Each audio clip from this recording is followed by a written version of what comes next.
हरे कृष्णा। शीला प्रभुपाद की जय। आप सभी भक्तों के श्री चरणों में मेरा प्रणाम। इंदिरा एकादशी।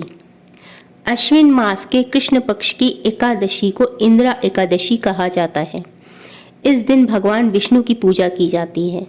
इस व्रत को करने से कई प्रकार के कष्ट दूर हो जाते हैं। पितृपक्ष की एकादशी होने के कारण यह एकादशी पितरों की मुक्ति के लिए उत्तम मानी जाती है। पितृपक्ष में मनाई जाने वाली इस एकादशी से पितरों को मुक्ति मिलती है और दूसरे लोक में उनकी आत्मा को शांति मिलती है। पुराणों के अनुसार इंदिरा एकादशी का व्रत साधक की मृत्यु के बाद भी प्रभावित करता है। इसके प्रभाव से व्यक्ति के सभी पापों का नाश होता है और इस व्रत से उसे स्वर्गलोक की प्राप्ति होती है तथा जातक के पितरों के भी सारे दोष समाप्त हो जाते हैं। ब्रह्मवैवर्त पुराण में भगवान श्री कृष्ण के और धर्मराज युधिष्ठिर के संवादों का वर्णन मिलता है। महाराज युधिष्ठिर एक बार भगवान से कहने लगे कि हे भगवान, अश्विन मास के कृष्ण पक्ष की एकादशी का क्या नाम है, इसकी विधि तथा फल क्या है, सो कृपा करके कहिए। भगवान श्री कृष्ण कहने लगे कि इस एकादशी का नाम इंदिरा एकादशी है। यह एकादशी सभी पापों को नष्ट करने वाली है तथा पितरों को अधोगति देने वाली है। हे राजन, ध्यान पूर्वक इसकी कथा सुनिए।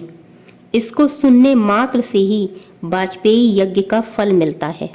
सतयुग में महिष्मती नाम की नगरी में इंद्रसेन नाम का एक प्रतापी राजा राज्य करता था।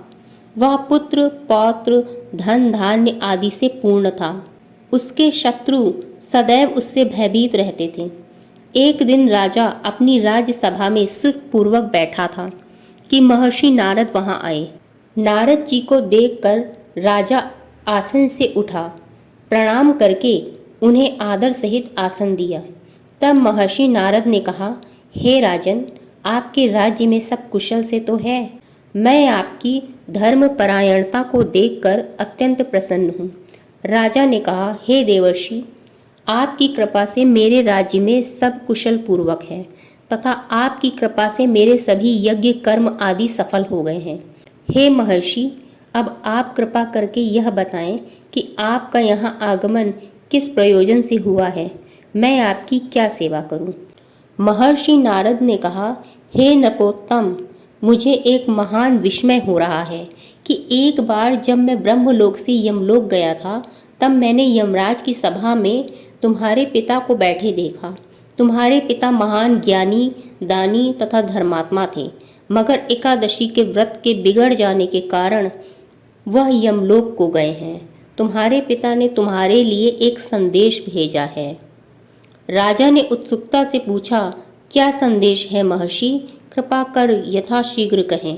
राजन, तुम्हारे पिता ने कहा है, महर्षि, आप मेरे पुत्र इंद्रसेन, जो कि महिष्मती नगरी का राजा है, उसके पास जाकर एक संदेश देने की कृपा करें कि मेरे किसी पूर्व जन्म के बुरे कर्म के कारण ही मुझे यह यमलोक मिला है। यदि मेरा पुत्र अश्विन माह की कृष्ण पक्ष की इंदिरा एकादशी का व्रत करे और उस व्रत के फल को मुझे दे दे तो मेरी मुक्ति हो जाएगी। मैं इस लोक से छूटकर स्वर्गलोक को वास करूंगा। इंद्रसेन को अपने पिता के यमलोक में पड़े होने की बात सुनकर महान दुख हुआ और उन्होंने नारद मुनि से कहा, हे नारद जी, यह तो बड़े दुख का समाचार है कि मेरे पिता यमलोक में हैं।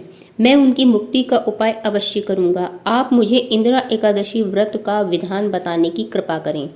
नारद जी ने कहा, हे राजन, अश्विन माह के कृष्ण पक्ष की दशमी के दिन प्रातःकाल श्रद्धा पूर्वक स्नान करना, इसके उपरांत दोपहर को भी स्नान करना चाहिए। उस समय जल से निकलकर श्रद्धापूर्वक पितरों का श्राद्ध करें और उस दिन एक समय भोजन करें और रात्रि को पृथ्वी पर शयन करें।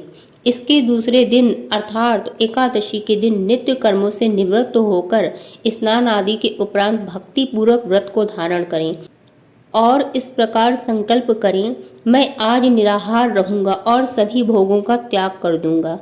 इसके उपरांत अगले दिन भोजन करूंगा। हे ईश्वर, आप मेरी रक्षा करने वाले हैं। आप मेरे उपवास को संपूर्ण कराइए। इस प्रकार एकादशी के दिन व्रत करें, भगवान का भजन करें और द्वादशी के दिन मौन रहकर बंधु बांधवों सहित भोजन करें। हे राजन, यह इंदिरा एकादशी के व्रत की विधि है। यदि तुम आलस्य त्याग कर इस व्रत को करोगे तो तुम्हारे पिता अवश्य ही स्वर्ग के अधिकारी बन जाएंगे। राजा ने इंदिरा एकादशी के आने पर उसी प्रकार व्रत किया। सभी बंधु बांधवों सहित इस व्रत को करने से आकाश से पुष्पों की वर्षा हुई और राजा के पिता यमलोक से रथ पर चढ़कर स्वर्ग को चले गए। इस एकादशी के प्रभाव से राजा इंद्रसेन भी इहलोक में सुख भोग कर अंत में स्वर्गलोक को गए। भगवान श्री कृष्ण ने कहा, यह मैंने तुम्हारे सामने इंदिरा एकादशी के महत्व का वर्णन किया है। इस कथा के पढ़ने व सुनने मात्र से ही सभी पापों का शमन हो जाता है और अंत में मनुष्य स्वर्गलोक का अधिकारी बनता है। तो इस प्रकार भगवान श्री कृष्ण ने महाराज युधिष्ठिर को इंदिरा एकादशी व्रत की कथा सुनाई। तो आइए इस अति पावन इंदिरा एकादशी व्रत को रखें, जिससे न केवल हमारे स्वयं के बल्कि हमारे पितरों के भी समस्त दोष व पाप नष्ट हो जाएं।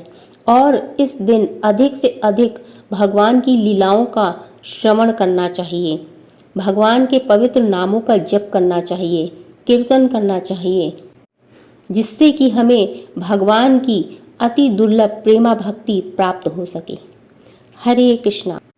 अगर आपको वीडियो अच्छा लगा हो तो इसे लाइक, शेयर और सब्सक्राइब करें।